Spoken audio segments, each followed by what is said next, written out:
네, 오늘 우리에게 주시는 하나님 말씀 요한복음 5장입니다. 요한복음 5장 1절에서 18절까지의 말씀 함께 보겠습니다.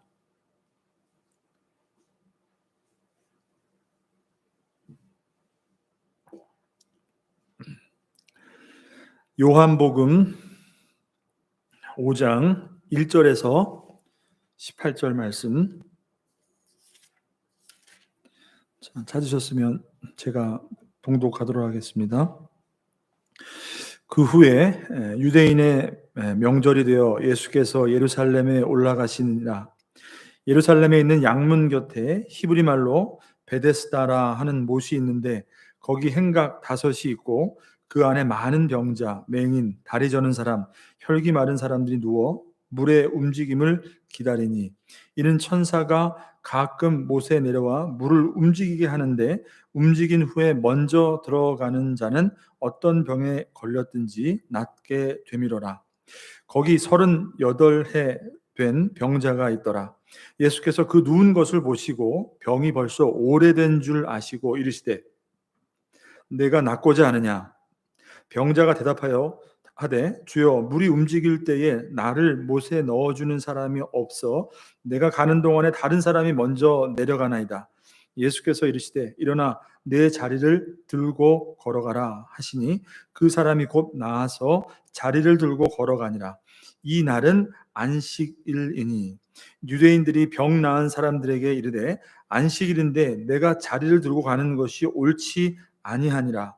대답하여 나를 낫게 한 그가 자리를 들고 걸어가라 하더라 하니 그들이 묻되 너에게 자리를 들고 걸어가라 한 사람이 누구냐 하되 고침을 받은 사람은 그가 누구인지 알지 못하니 이는 거기 사람이 많으므로 예수께서 이미 피하셨음이라.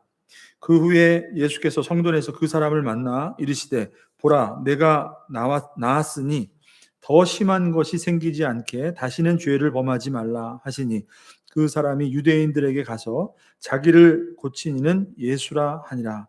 그러므로 안식일에 이러한 일을 행하신다 하여 유대인들이 예수를 박해하게 된지라. 예수께서 그들에게 이르시되 내 아버지께서 이제까지 일하시니 나도 일한다 하시매 유대인들이 이로 말미암아 더욱 예수를 죽이고자 하니 이는 안식일을 범할 뿐만 아니라 하나님을 자기의 친아버지라 하여 자기를 하나님과 동등으로 삼으심이로라. 아멘.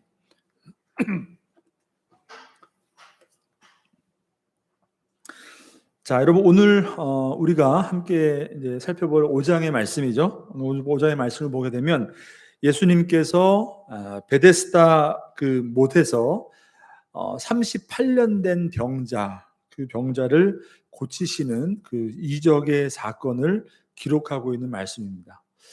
자, 우리가 이제 5장의 내용을 이제 살펴보게 되는데 여러분 보시게 되면 이 5장에서 오늘 1절부터 시작하는 이 베데스다에서 38년 된 병자를 고치시는 이 사건은 굉장히 어떤 중요한 중심의 그 위치를 차지하고 있는 것을 보게 돼요. 그러니까 오늘 이 사건을 통해서 5장에 나오는 모든 내용들이 그 사건을 중심으로 이렇게 전개되는 것을 보게 된다는 것이에요. 자, 그리고 더 나아가서는 이 사건을 계기로 이제 본격적으로 예수님을 대하는 그 유대인들의 분위기가 오늘 본문을 보시면 아시는 것처럼 변하게 되죠. 많은 사람들이 예수님 앞에 예수님 행하시는 모든 것을 보고 예수를 믿기 위해서 이렇게 많은 인파가 몰려들었죠. 자, 근데 오늘 이 베데스다에서 38년 된 이 병자를 고치시는 사건을 계기로 이제는 예수님을 향한 어떤 그 적대적인 분위기, 반대와 박해와 거절을 당하게 되시는 것을 이제 보게 돼요. 그러니까 이 사건을 계기로 해서 이제 상황이 이제 변하게 된다는 것이죠.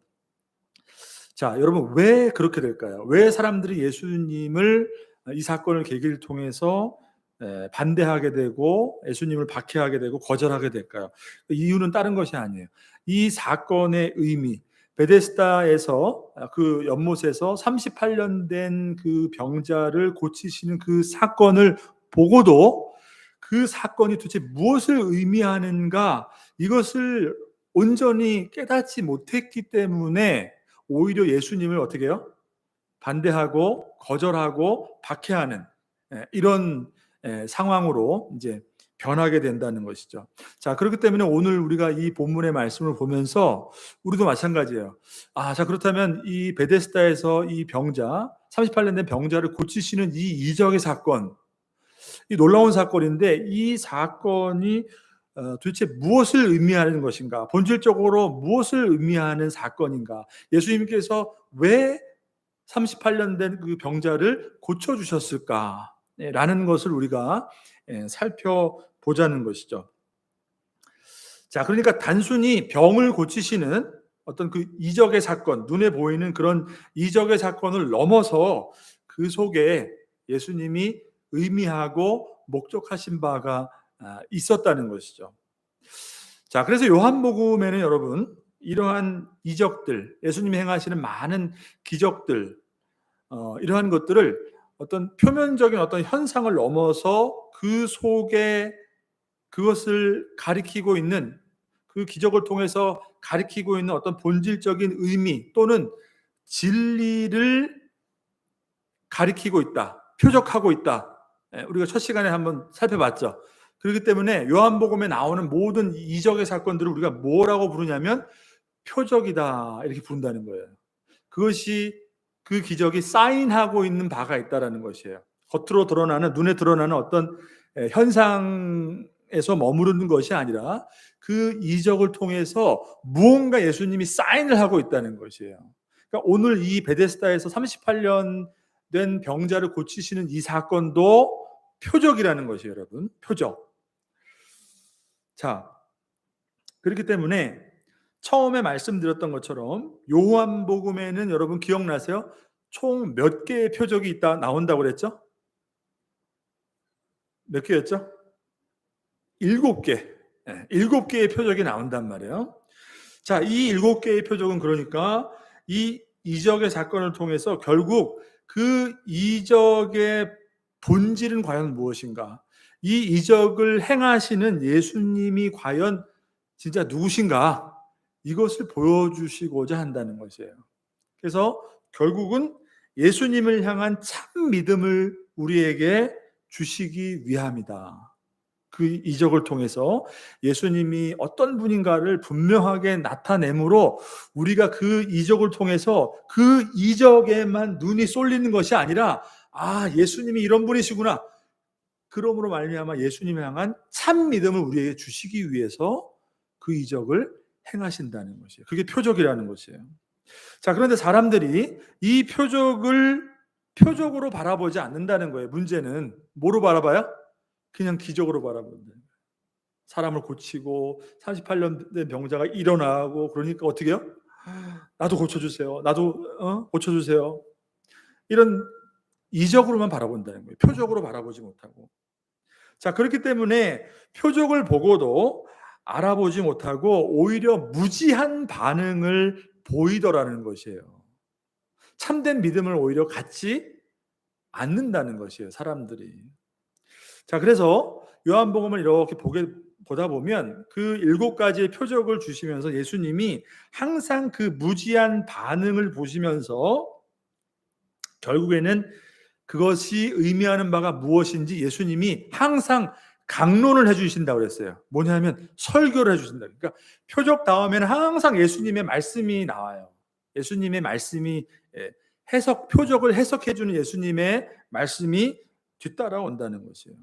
자, 그것을 통해서 그 표적의 의미가 진짜 무엇인가, 예수님이 누구신가를 가르쳐 주신다는 것이죠. 자, 오늘의 표적, 베데스다 못에서 38년 된 병자를 고치는 표적. 이거 몇 번째 표적이에요? 처음에는 가나에서 항아리의 물을 포도주로 바꾸는 표적을 행하시고, 그 다음에 지난 시간에 우리가 봤죠. 왕의 신하의 아들을, 죽어져가는 왕의 신하의 아들을 고쳐주시는 것. 그것도 표적이에요. 그 다음에 오늘 3번째 표적인 것이죠. 3번째. 자, 그래서 여러분 오늘 본문은 아니지만 이어지는 다음 주의 본문, 오늘 18절까지 읽었죠. 19절 말씀을 한번 보세요. 요한복음 5장 19절 보시면은 거기서부터 예수님의 말씀이 나오는 거예요. 자, 19절 말씀 한번 보시겠어요? 그러므로 예수께서 그들에게 이르시되 내가 진실로 진실로 너희에게 이르노니 아들이 아버지께 하시는 일을 보지 않고는 아무것도 스스로 할 수 없나니 아버지께서 행하시는 그것을 아들도 그와 같이 행하느니라. 그러니까 결국 뭐예요? 38년 된 병자를 고치시는 그 일을 두고 예수님이 말씀하시는 거예요. 사람들이 그 표적을 두고 보고도 무슨 의미인지 모르기 때문에 하나님께서 행하는 것, 곧 아들도 똑같이 행하신다는 것이에요. 그것을 말씀하는 것이에요. 자, 그리고 21절도 보세요. 아버지께서 죽은 자들을 일으켜 살리신 것 같이 아들도 자기가 원하는 자들을 살리느니라. 자, 그러니까 결국 오늘 베데스다 못에서 38년 된 이 병자를 일으켜 세우시고 그의 삶을 완전히 회복시켜 주시는 분이 누구라는 거예요? 하나님의 아들 예수 그리스도. 내가 행했다, 내가 회복시켜 줬다라는 것을 말씀해 주시는 거죠. 하나님의 아들 예수 그리스도로 말미암아 38년 된 그 병자가 일어나 걸어서 그의 삶이 완전히 회복되었다라는 것을 말씀해 주시고자 하시는 것이죠. 자, 아시겠죠? 자, 그럼 오늘 본문을 좀 자세히 좀 보면서 한번 살펴보도록 하겠습니다. 여러분 1절에서 3절의 말씀을 먼저 보세요. 다시 한번 제가 읽어드리도록 하겠습니다. 그 후에 유대인의 명절이 되어 예수께서 예루살렘에 올라가시니라. 예루살렘에 있는 양문 곁에 히브리 말로 베데스다라 하는 못이 있는데 거기 행각 5이 있고 그 안에 많은 병자, 맹인, 다리 저는 사람, 혈기 마른 사람들이 누워 물의 움직임을 기다리니 이렇게 말씀하죠. 자, 여러분 이 상황을 한번 보세요. 베데스다, 예루살렘에 베데스다라는 그 못이 있는데 그 안에 그 주변에 어떤 상황이에요? 어떤 사람들이 모여있다고 그래요? 많은 병자, 맹인, 앞 못 보고 다리 절고, 그죠? 그 밖에 많은 수많은 병자들이 그 연못가에 모여 있었다는 것이에요. 여러분 왜 그랬을까요? 이유는 뭘까요?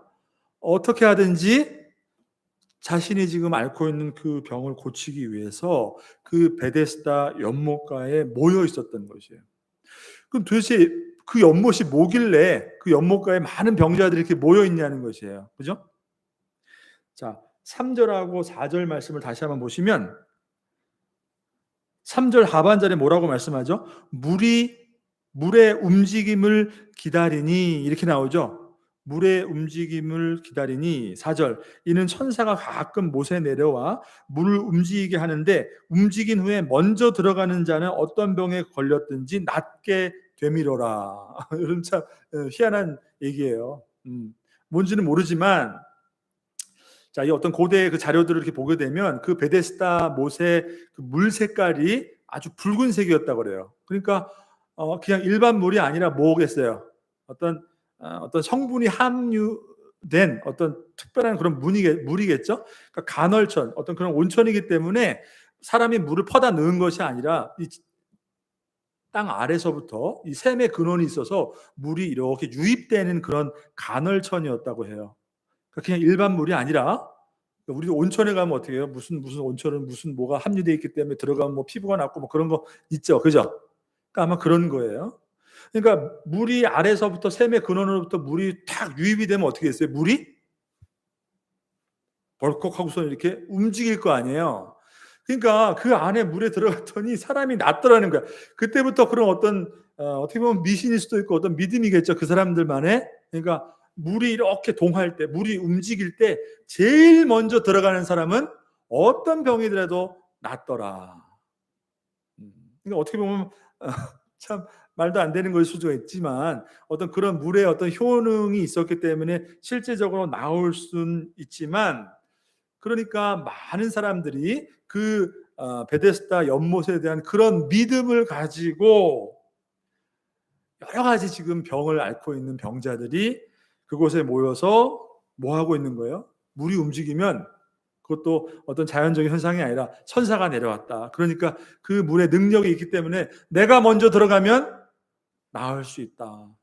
이런 믿음으로 베데스다 연못을 바라보면서 그 연못가에 많은 병자들이 모여 있었다. 여러분 이런 상황을 본문이 말씀해 주고 있어요.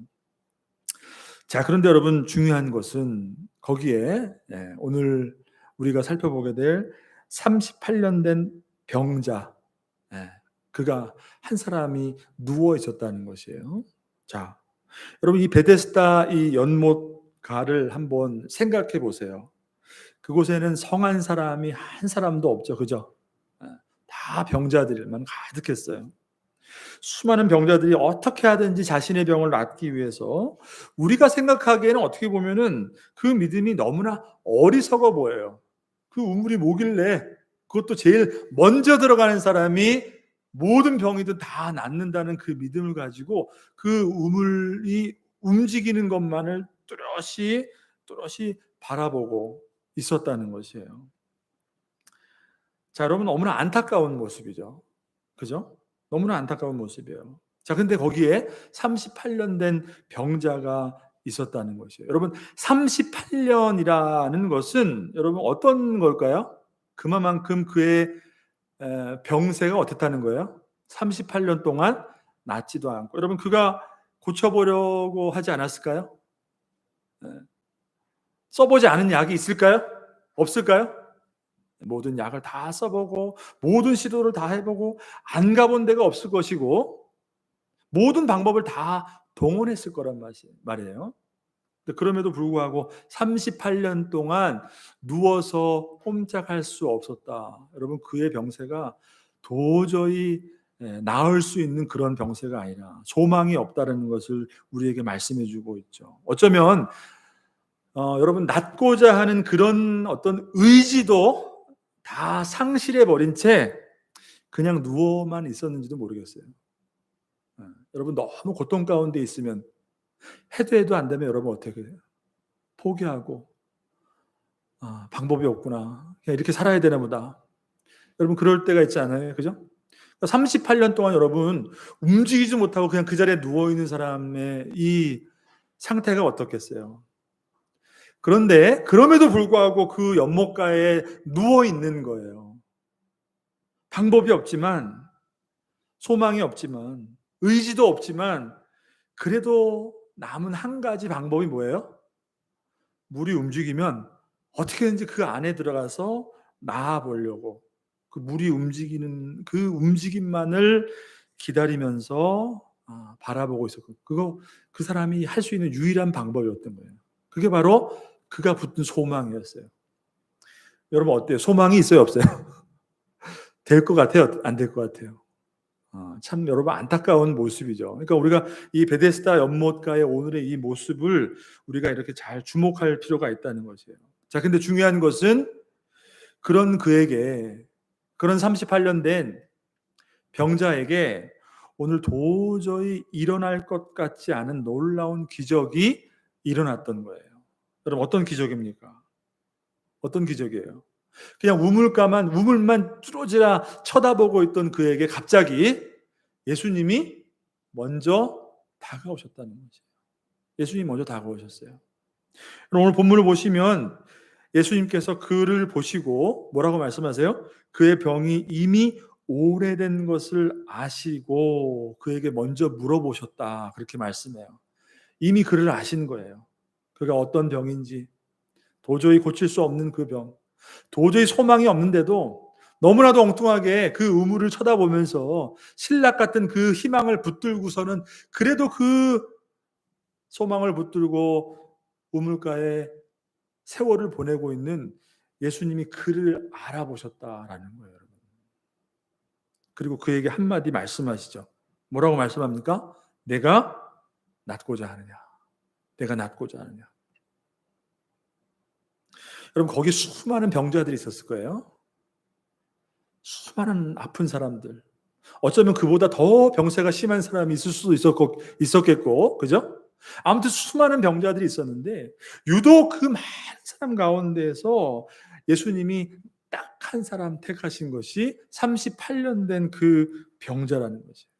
그를 알아보시고 그의 아픔을 알아보시고 그에게 다가오셔서 내가 낫고자 하느냐.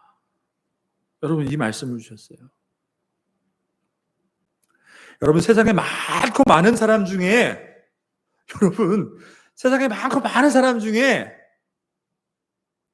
저와 여러분이에요. 맞습니까?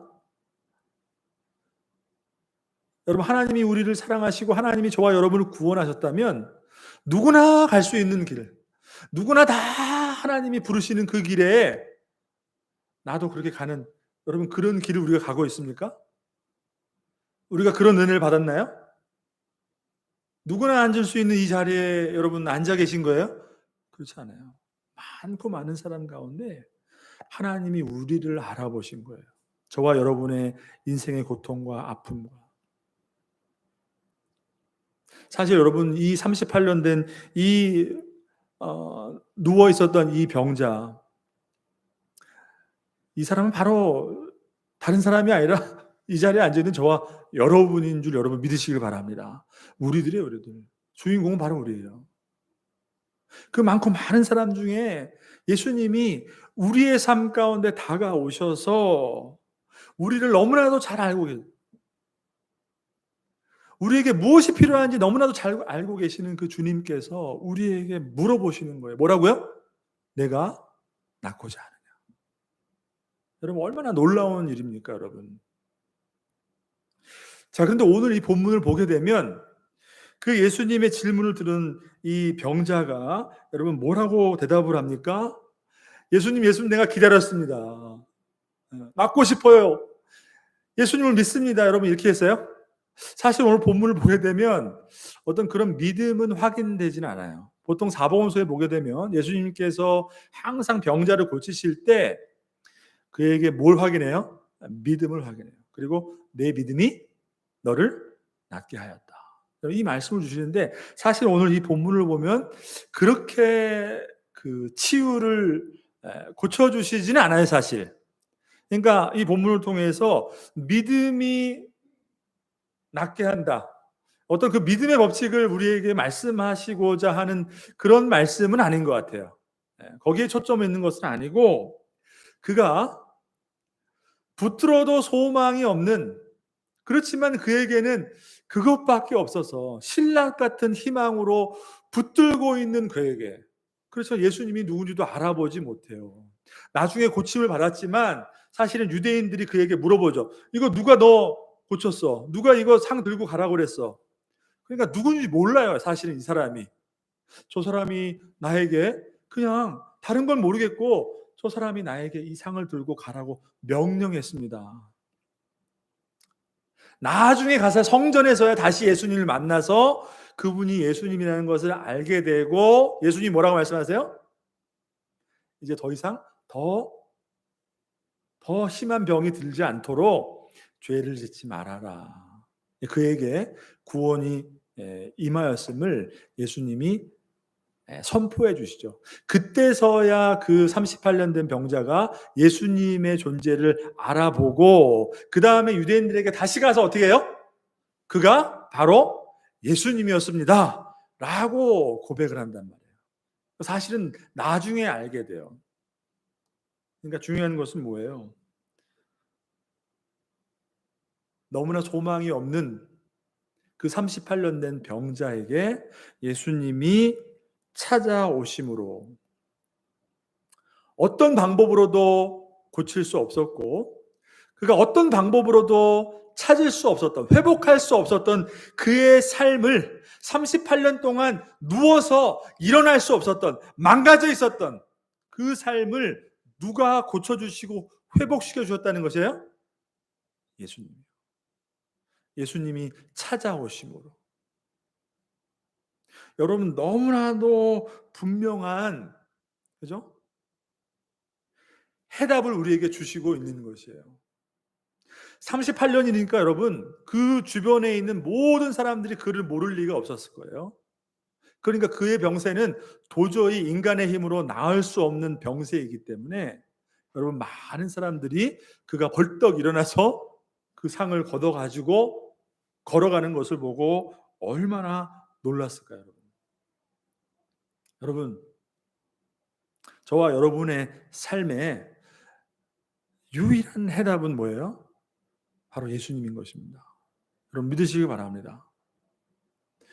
어떠한 방법으로도, 무엇을 찾아가도, 어떤 희망을 붙들어도, 어느 것에서 소망을 찾을 수 없는 저와 여러분의 삶을 다시 고쳐주시고 회복시켜주시고 진정으로 우리를 다시 살 수 있도록 우리를 바꾸어 주시는 분이 예수님 한 분뿐이라는 것을 여러분, 이 베데스다 연못 38년 된 이 병자를 찾아오신 예수님을 통해서 우리는 깨닫게 된다는 것이에요.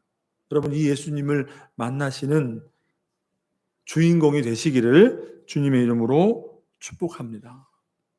근데 여러분, 놀랍게도 38년 된 이 병자가 예수님의 이 말씀을 듣고 내 자리를 들고 일어나서 가라! 이 말씀이 떨어지자마자 그가 정말로 기적같이 일어나서 그 상을 들고, 여러분, 38년 동안 일어나지 못한 그 사람이 일어나서 걸어 나갔단 말이에요. 근데 여러분, 오늘 말씀에서 중요한 포인트가 뭐냐면 그 말씀을 주시고 바로 9절 말씀 보세요. 그 사람이 곧 나아서 자리를 들고 걸어가니라. 그리고 뭐라고 말씀하죠? 9절에 이날은 안식일이었다는 거예요. 이날은 안식일이었다. 여러분, 왜 오늘 본문의 말씀이 그가 예수님의 말씀대로 벌떡 일어나서 그의 병이 다 치유받고 삶이 회복되었는데 왜 그날이 안식일이었더라라고 말씀할까요? 여러분, 이게 되게 중요한 포인트예요. 이 놀라운 기적, 여러분, 삶이 완전히 회복됐어요. 그런데도 불구하고 유대인들의 반응이 어땠어요? 이날은 안식일이었기 때문에, 뒤에 들어오지 마세요. 이날은 안식일이었기 때문에, 그죠? 이날은 안식일이었기 때문에 유대인들이 예수님에게 뭐라고 그러는 거예요? 왜 안식일에 병자를 고치느냐? 그리고 유대인들이 그 나은 38년 된 병자에게 뭐라고 물어봤습니까? 내 병을 누가 낫게 했느냐라고 질문하지 않아요. 오늘 본문 보세요. 누가 내 병을 낫게 했느냐라고 물어보지 않고 누가 너더러 이 상을 들고 가라고 하더냐? 이거 무슨 말입니까? 누가 안식일인데 너보고 상 들고 움직이라고 했느냐? 이거 말하는 거예요. 그러니까 그들은 뭐예요? 생명이 다시 회복이 되고 그 삶이 회복되어지고 사람이 살아나고, 여러분, 그거에 관심 있는 게 아니에요. 안식일인데 도대체 왜 움직였느냐? 여러분, 철저히 생명이 없는 유대교, 그들의 이 실상, 하나님을 믿노라, 하나님의 말씀, 율법의 말씀을 그렇게 연구하면서도 그들에게는 생명이 없었습니다. 하나님의 마음으로 정말 인생을 불쌍히 보고 영혼을 사랑하는 그 하나님의 마음이 있는 것이 아니라 그저 자신들이 정해놓은 그 율법의 규정에 따라서 일하느냐 안 하느냐, 움직이느냐 안 움직이느냐, 여러분, 이것이 중요한 것이에요. 여러분, 얼마나 안타까운 것입니까? 그러니까 이 안식일에 38년 된 이 병자를 고치시는 이 사건을 통해서, 여러분, 이해 가세요? 본격적으로 유대인들, 특히 지도자들로 하여금 저 예수가 누구냐, 정말 예수가 누군지 모르고 저 예수가 누구냐, 이제 드디어 본격적으로 거부하고 대적하고 예수님을 박해하고 결국은 십자가의 죽음으로까지 몰아가게 되는 그런 상황이 전개가 되는 것이에요. 그럼 여러분, 한번 질문을 해보세요. 아니, 그럼 다 좋은데, 38년 된 병자를 일으키시는 건 다 좋은데 예수님은 왜 굳이 안식일에, 그죠? 예수께서 이르되 일어나 내 자리를 들고 걸어가라 하시니 그 사람이 곧 나와서 자리를 들고 걸어가니라. 근데 그날은 안식일이었다. 왜 예수님이 굳이 안식일 전에, 아니면 안식일 하루 지나서 병자를 고치셨는데, 이 본문뿐만이 아니죠. 많은 경우가 여러분, 예수님이 안식일에 손 마른 자를 회당에서 고쳐주시고, 그죠? 안식일에 병 고치신 일들이 많았단 말이에요. 근데 굳이 이렇게 유대인들에게 어떤 그런 대립을 일으킬 수 있는 그런 요소가 될 만한 일을 왜 하셨느냐? 왜 안식일에 굳이 사람을 고치셔서 핍박을 당하시고 이 거절을 당하시고 모호하게 왜 이렇게 고통을 받으셨느냐는 거예요. 여러분, 왜 안식일에 고치셨을까? 일부러 여러분 싸우기 위해서 그랬을까요? 그렇지 않아요. 안식일에 일부러 예수님께서 이 병자를 고치신 이유는 여기 아주 분명하고도 아주 중요한, 성경이 우리에게 말씀해 주고 있는 안식일의 정의, 안식일의 의미, 어떤 신학적인 중요한 의미가 담겨져 있기 때문에 그것을 말씀하시고자 안식일에 고치신 거예요. 그러니까 38년 된 이 베데스다 못에 있었던 이 병자를 고치시는 이 사건은, 그 병자가 일어난 그 사건 얼마나 놀라워요. 그러니까 이 사건을 통해서 그 사건 그 자체만을 의미하는 것이 아니라 사실은 예수님이 안식일의 진정한 의미가 과연 무엇인가라는 것을 이 병자를 회복시켜 주시는 이 이적의 사건을 통해서 가르쳐 주시고자 하셨던 것이에요. 자, 여러분, 안식일은 여러분 무엇입니까? 안식일의 중요한 의미는 뭐죠? 우리가 사실 이 주일을 안식일로 지금 지키고 하나님 앞에 나와서 예배를 드리잖아요. 이 사건 때문에 안식일의 논쟁이 시작되는 거예요. 예수님하고. 왜 안식일에 일합니까? 왜 안식일에 상 들고 가라 마라 병을 고치십니까? 그렇지만 이 사건을 통해서 너희에게는 생명이 없다라는 것을 보여주시는 것이죠. 여러분, 안식일은 무엇입니까?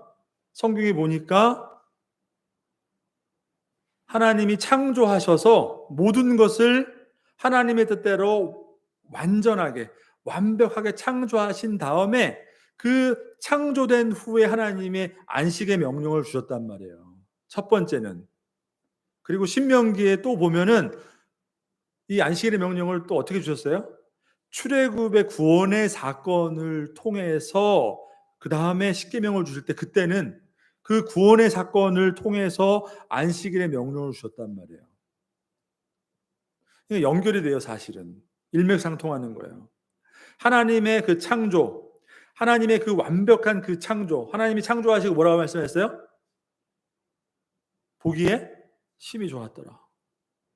그리고 6일 일하시고 7일째 되는 날 안식하시고 안식의 명령을 주셨단 말이에요. 그 말은 뭐예요, 여러분? 하나님의 창조, 하나님의 그 완벽한 창조, 더 일할 것이 있어요, 없어요? 여러분, 있어요, 없어요? 하나님 더 일하실 것이 있습니까, 없습니까? 그러니까 보시기에 뭐라고 그래요? 심히 좋았더라. 그러니까 여러분, 율법적으로 일을 하라 마라라는 의미가 아니에요, 여러분. 뭐예요? 하나님의 창조라는 것은 곧 그것이 출애굽이라는 구원의 완성으로 나타난단 말이에요. 그죠? 하나님의 이 구원의 완성은 더 일할 것이 있어요, 없어요? 있어요, 없어요? 일할 것이 없잖아요. 그런 의미에서 본질적인 이 안식일의 정신은 뭐예요? 일하지 말라. 그러니까 뭘 하지 말라 해라, 그 의미가 아니라 하나님이 주시는 완전한 창조, 하나님이 우리에게 주시는 완전한 구원 안에 있는 우리의 삶이 여러분 더할 것이 있어요, 없어요? 있어요, 없어요? 여러분이 뭘 더 열심히 해서 여러분의 삶에 더 해야지 뭔가 여러분이 만족이 오고 기쁨이 오고 참된 행복이 오고 회복이 옵니까? 그게 아니란 말이에요. 그런 의미에서 하나님이 일하지 말라라는 명령을 주셨던 것이에요. 그게 안식일의 본질적인 의미와 정신인 것이에요. 그런데 여러분, 잘 생각해 보세요. 그날은 안식일이었어요. 38년 된 병자를 고치시는 그날은 안식일이었어요. 근데 베데스다 연못가에 있는 상황이 어떤 상황입니까, 여러분? 쉽게 얘기해서 정상이에요, 비정상이에요? 제대로 됐어요, 안 됐어요? 모두가 다 병자예요. 모두가 다 병자.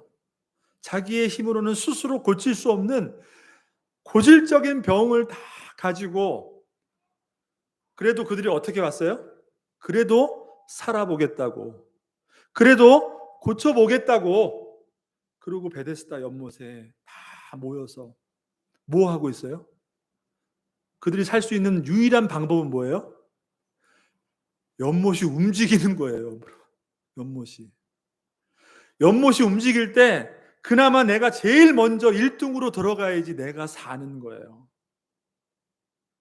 여러분, 이것이 바로 안식일에 생명이 없는 그 유대교, 하나님을 믿되 율법을 믿되 자기들의 규정대로 생명이 없는 그 율법의 말씀에 그저 그냥 꾀꼬리처럼 따라가면서 살았던 그 생명이 없는 유대교의 현실, 그리고 하나님을 떠나서 영원한 생명을 떠나서 안식을 잃어버린 저와 여러분, 우리 인간의 모습이에요. 베데스다 연못가에 모여서 뭐 하고 있어요? 어떻게 살아보려고, 그 움직이는 거 뚫어져라 바라보면서 제일 먼저 들어가라고 그렇게 우물을 바라보고 있는 그 모습이에요. 여러분, 한마디로 말해서 안식이 있습니까? 없습니까? 안식이 없잖아요, 여러분. 그러니까 여러분, 태초에 하나님께서 창조하신 그 창조의 질서를 떠나서 하나님의 말씀을 떠나 범죄한 인간은, 원래는 오전에도 제가 아이들에게 말씀했지만, 하나님으로부터 여러분 무한한 풍성한 공급을 받고 사는 존재들이었단 말이에요. 저와 여러분은. 그러니까 여러분, 부족한 게 없어요. 부족한 게 없어요. 결핍이란 게 없어요. 모자라는 게 없어요. 하나님 안에 있으면. 근데 그 인생이 하나님의 말씀을 어기고 범죄하여서 하나님을 떠났기 때문에 그 자체가 뭐라고 그랬어요? 죄라고 그랬잖아요. 죄. 죄의 본질이 뭐예요? 하나님이 아니고 내가 하나님이 되고 싶습니다. 그러니까 하나님이 내게 주신 그 말씀이 아니라 내가 하나님이 돼서 살고 싶습니다. 여러분, 그게 죄의 본질이에요. 근데 스스로 하나님이 될 줄 알았는데, 무한한 하나님의 공급으로부터 영원한 안식으로부터 떠난 인간의 결말이 뭐예요? 안식을 잃어버린 거예요. 그 다음부터는 스스로 내가 하나님이 되어서, 내가 주인이 되어서 나를 의지하며 살아가야 될 인생이 경험하는 것은 뭐예요? 한마디로 결핍이란 말이에요. 모자른단 말이에요. 그러니까 여러분, 안식을 영원히 잃어버린, 죄로 말미암아 하나님으로부터 오는 안식을 영원히 잃어버린 인간의 삶 속에서 나타나는 것이 뭐예요? 싸우고 갈등하고 괴롭고 힘들고 아프고 병들고 죽고.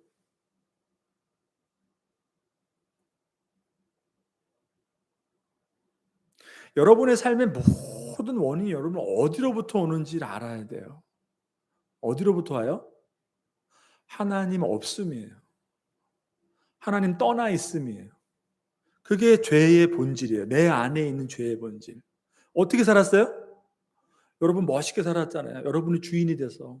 내가 하나님으로. 근데 결국은 내게 오는 삶의 결과물들은 뭐예요? 아프고 병들고 뭐 다 사망의 권세 아래에 있는 증상이에요. 우리가 죽었다는 증거들이에요. 모자르고 걸핍하고. 그러니까 맨날 어떻게 해요? 채울 수밖에 없는 거예요. 그 모습이 뭐냐고, 여러분. 베데스다 연못에 다 둘러앉아서 그래도 나에게는 신락 같은 희망이라고, 그거 바라보면서 먼저 뛰쳐들어가려고 그 우물가에서 바라보고 있는 그 모습이 여러분 우리의 모습인 거예요. 예수님이 누군지도 몰라요. 오로지 그것이 나에게는 유일한 소망이에요. 여러분, 소망이 있습니까? 그런 삶에 소망이 있냐는 거예요. 자, 그러니까 오늘 이 본문의 말씀을 통해서 예수님은 그 어떤 병도 고쳐주시니까 내게 오면 다 고쳐준다.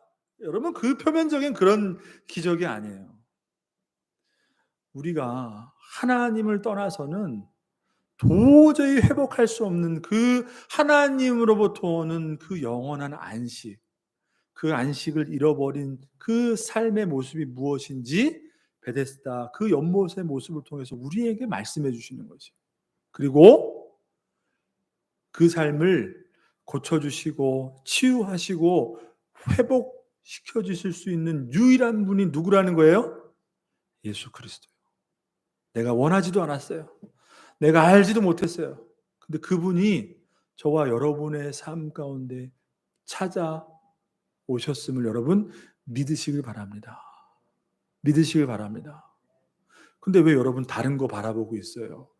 왜 우물 움직이는 거 그거 바라보면서 그것이 나에게 소망인 것처럼 왜 그렇게 우리가 살아야 되냐고요. 여러분, 그 예수님이 저와 여러분의 삶 가운데 다가오셨기 때문에, 그리고 우리에게 뭐라 말씀하셨어요? 내가 낫기를 원하느냐. 여러분, 이 예수님의 음성이 진짜 저와 여러분의 삶의 연장에서 저와 여러분에게 주시는 하나님의 말씀인 줄 믿으시길 바랍니다. 그 음성이 들려지기를 주님의 이름으로 축복합니다. 그러니까 여러분, 다른 것을 붙드는 것이 소망이 아니에요. 절대로 그렇지 않아요. 해답은 거기에 있지 않아요. 그래서 너무나 어리석지 않아요, 여러분? 소망이 없는 것들을 그것을 끝까지 붙들면서 세월을 보내고 있어요. 38년. 그렇지만 여러분, 세상에 많고 많은 사람들 가운데 나를 지목하시고 주님께서 저와 여러분의 삶 가운데 다가오셨음을 믿으시기를 바랍니다. 그래서 이 말씀을 통해서 다시 한번 우리가 붙들어야 될 소망은 누구라는 거예요? 예수님이래요, 예수님. 그 예수님을 통해서 잃어버렸던 영원한 생명을 다시 회복시켜 주시고 우리의 무너졌던 삶을 우리의 인간의 힘으로 내 방법으로 도저히 고칠 수 없었던, 아무리 고친다 하더라도 진정한 참된 의미를 회복하지 못하고 참된 기쁨을 회복하지 못하고 참된 행복을 찾을 수 없었던 나의 삶 가운데 예수 그리스도를 통한 영원한 안식을 주시는 하나님의 놀라운 은혜를 경험하고 여러분 그것을 붙들며 그 예수님을 향한 참된 믿음을 회복하고 그 주님을 바라보며 살아갈 수 있는 저와 여러분 되시기를 주님의 이름으로 축복합니다. 기도하겠습니다. 하나님 아버지 감사합니다.